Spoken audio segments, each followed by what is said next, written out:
છીએ, જેમાં હું તમને ભારત દેશના રાજ્યના નામ લખેલી એક એક ચિઠ્ઠી કાપલી આપીશ. તમારે એ રાજ્યની તમે જે માહિતી જાણતા હોય તે, એટલે કે બધા રાજ્યોની વિશેષતા શું છે, અલગપણું શું છે, એના વિશે તમારે નોંધ કરવાની છે. તો ચાલો બધાને હું એક એક આપું છું, એના આધારે તમારે નોંધ પહેલાં તૈયાર કરવાની છે.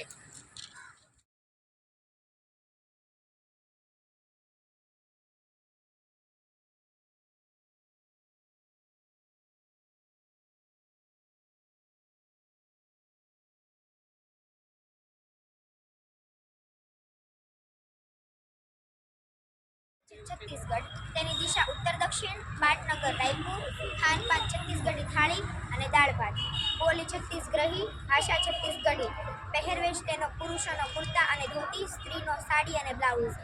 દશેરા પ્રસિદ્ધ છત્તીસગઢ તેના પહેલા સાંસ્કૃતિક વારસાને લીધે પ્રસિદ્ધ છે નૃત્ય પેન્થી તાલુકા 100 उत्तर दिशा लोकनृत्य भांगड़ा राजधानी चंडीगढ़ पाटनगर चंडीगढ़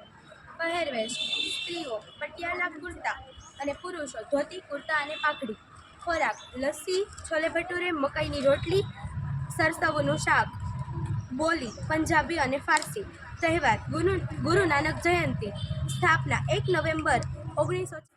રાજસ્થાનનું સ્થળ ભારતની પશ્ચિમે સહેજ ઉત્તર દિશા તરફ આવેલું છે રાજસ્થાનની રાજધાની જયપુર છે જયપુરને ગુલાબી શહેર તરીકે ઓળખવામાં આવે છે રાજસ્થાનના પુરુષોનો પહેરવેશ અંગરગા અને ધોતી છે અને સ્ત્રીઓનો મુખ્ય પહેરવેશ ઘાઘરા કાંચલી અને ઓઢણી છે રાજસ્થાનની મુખ્ય બોલી મારવાડી અને મેવાડી છે રાજસ્થાનનું લોકનૃત્ય ઘુમર છે રાજસ્થાનના લોકોનો મુખ્ય ખોરાક દાળ બાટી છે રાજસ્થાનના ભરેલા ચણિયાચોળી પ્રખ્યાત છે રાજસ્થાનના ઘણા કિલ્લાઓ છે જેમ કે અમારું રાજ્ય મહારાષ્ટ્ર છે મહારાષ્ટ્રનું પાટનગર પુણે મહારાષ્ટ્રનું નૃત્ય લાવણી મહારાષ્ટ્રના તહેવારો ગુડી પાડવો ગણેશ ચતુર્થી મહારાષ્ટ્રના પોશાક નવવારી સાડી અને પેઠાણી સાડી પુરુષોના ધોતી કુર્તા અને ફેટો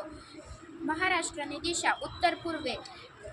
મહારાષ્ટ્રનો ખોરાક વડાપાવ થાલીપીઠ પોરણપોળી વરણ ભાત કોલ્હાપુરી મટન સાબુદાના ખીચડી સાબુદાના વડા